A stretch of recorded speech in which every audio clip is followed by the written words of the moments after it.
Simply put, the Palm Beach State Attorney's Office was ready to let Epstein walk free. No jail time, nothing. Prosecutors in my former office found this to be completely unacceptable, and they became involved. Our office became involved.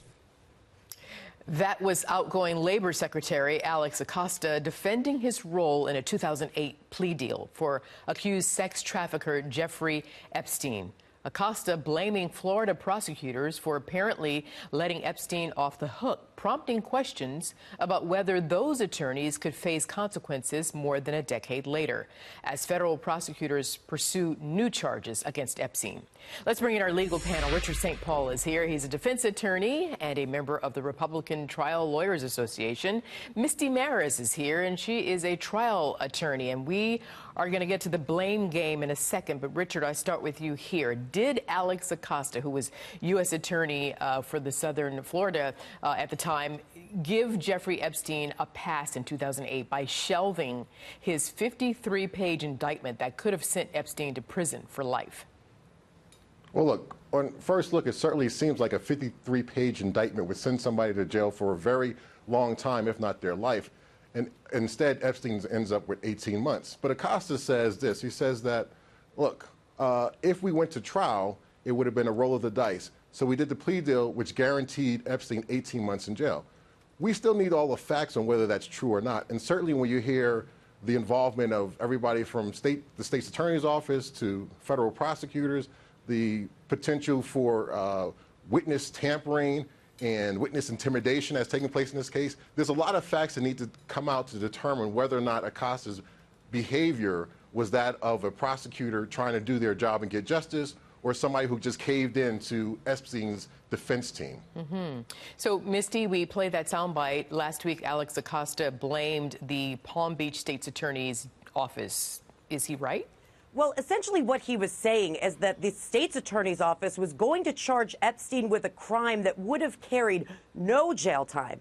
And that's when federal prosecutors, that's when his office intervened and negotiated this plea deal that did, in fact, carry jail time. So his argument is that the federal prosecutors actually secured a more severe penalty than what the state was even going to go for. Now, whether or not he's right, look, I believe the state's decision to be a factor in how the federal prosecutors decided to handle this case. It's not a determinative factor. It's one of many factors. As Richard pointed out, the question here, once we have all the facts, is whether this was prosecutorial discretion, were there evidentiary issues that would have put a verdict at risk, or was this prosecutorial misconduct? Two very different things. But, Misty, wasn't that so-called jail time 13 months with conditions that he could have a pass to go to work? Yes. 6 days a week. So that means 1 day a week, 13 days total in jail? Right, and that's what we call a slap on the wrist sentence, of course, given the allegations. But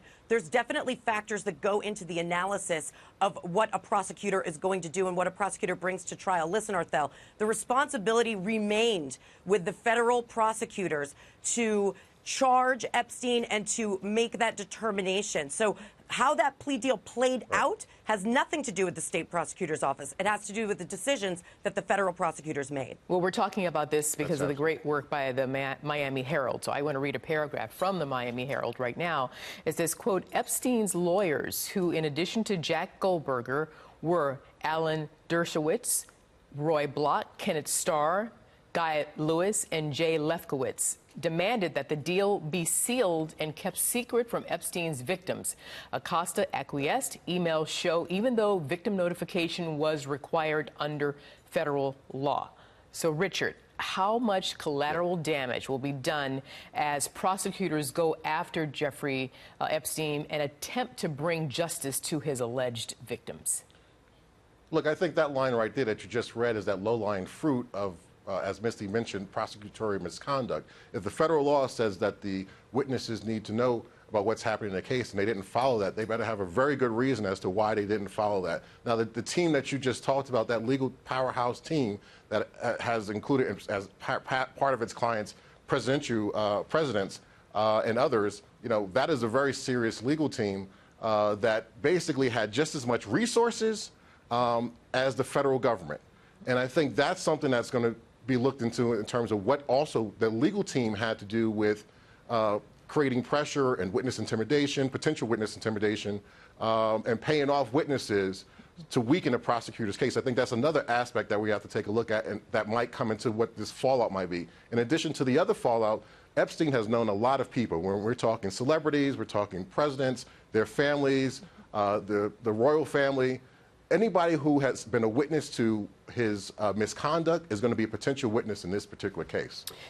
So Misty, if Jeffrey Epstein's money and his power bought him a get-out-of-jail-free card, can anyone be held legally responsible retroactively? There absolutely could be consequences. What we have right now is this dual path. We have the Office of Professional Responsibility for the Department of Justice investigating this situation now. The repercussions from that respect, that's just going to be identifying whether or not there was any misconduct, because many of the players are no longer employees, so there's really going to be no teeth there. But what's more interesting is that the SDNY in Manhattan, the Public Corruptions Division, is investigating this case. That tells me that there's something more to this investigation than just the sexual trafficking allegations, the conspiracy allegations. That usually goes to a person in position of public trust. So that could extend to prosecutors, that could extend to the state prosecutors, that could also extend to any misconduct